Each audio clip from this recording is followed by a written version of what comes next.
Hi, I'm Nolan Stamborski, and I'm here to present hop stem infection by Diaporthe humulicola.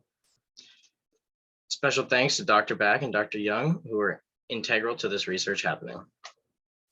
So the reason that we got interested in this subject was because a new emergent disease was reported in Connecticut, and it was a leaf and cone blight of hops.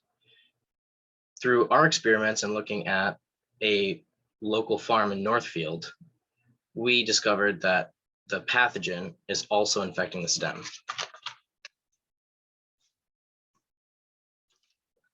So the type of experiments we did were disease assessments at Northfield.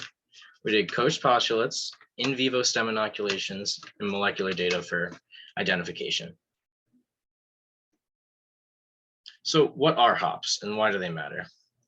Well, hops are in the family Cannabaceae, and they are a plant that flowers only daylight dependent, and they're dioecious. Hops are grown for lupulin glands that are present inside of their cones.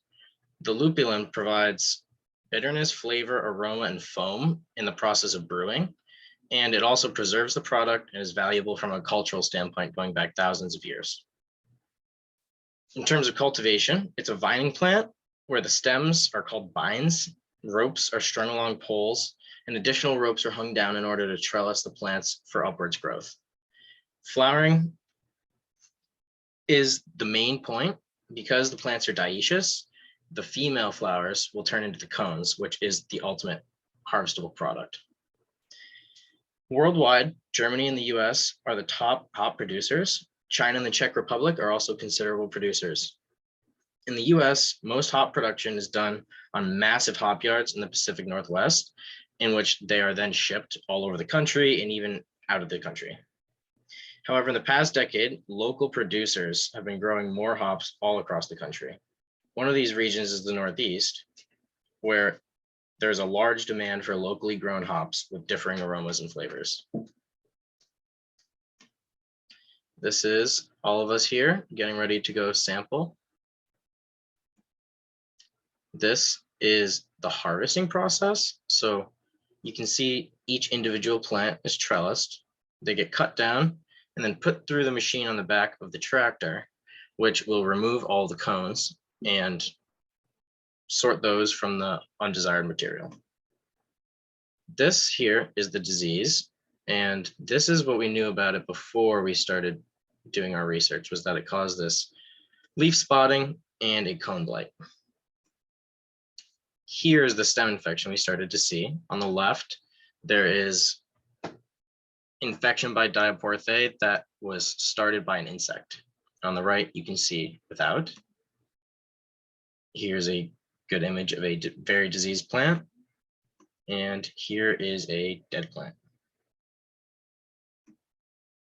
So, as you can see by the images, the disease was severe. And by talking to the local farmer, his losses in terms of yield were upwards of 50%. So we wanted to identify the causal agent, the local farm. We want to see which cultivars are susceptible, perform coached postulates on some stems, and identify that, in fact, this organism is Diaporthe humulicola by using molecular identification. So first, we went and sampled from the local hop farm, and we collected the data. We isolated the pathogen. We did microscopic observations and identification, and then pathogenicity testing to start. So sample collection, we collected from 4 available cultivars. We collected stems, leaves, and cones. This is the actual organism, Diaporthe humulicola. You can see it forms pycnidia on the surface, which is the actual fruiting body, and the spores come out of there and then are able to reinfect or infect other plants. So our results from isolating were overwhelmingly Diaporthe. We had some Alternaria, some Fusarium, and a bacteria. but overwhelmingly we found Diaporthe. Doing a stem severity assessment, we found that Mount Rainier was the most susceptible and Cascade is resistant. What we looked at was where injury might be taking place, whether it was rubbing from the trellis rope, whether it was where branching occurred on the actual bines, or if it was from insect damage. So on the left, you can see each cultivar we looked at, and we put these into the categories and then gave it a visual assessment. So first thing you'll notice is that we did 3 replications with a total of 30, and then we did a percentage based on that.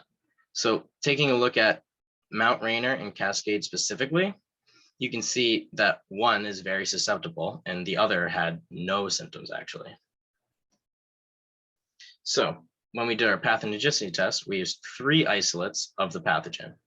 We used 3 types of wound methods, and we found in our testing that Cascade had low disease incidence and Magnum had very high.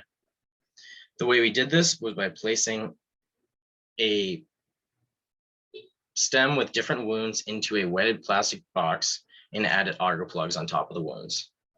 We kept them in a plastic box and we observed every day. What we found was that all isolates were virulent and all wound methods showed good infection. Both cultivars were susceptible, but Magnum was more susceptible under unwounded conditions. So on the bottom, you can see without wounding, Magnum actually had much more infection shown. Looking at this stem inoculation 2 days out, you can see that the isolate number 3 was the most infectious. And on this particular one, there is actually a little bit of disease on the unwounded. For 5 days out, you can see the disease progressing more. Moving on to Cascade, you can see that 2 days out, specifically the monk, there is little to no infection. And then moving on to the next 5 days out, you can see infection, but compared to Magnum, it is not nearly as infectious. So when we looked at the molecular of the pathogen, it basically came out to tell us that it was Diaporthe humulicola, and all of the red is our isolates, and all of the other isolates are from the Connecticut station. So what we ended up doing was confirming that hop leaf spot was Diaporthe humulicola, and it caused stem blight as well. We found this based on Koch postulates and ITS sequencing. Hop varieties showed differential susceptibility to Diaporthe humulicola stem infection.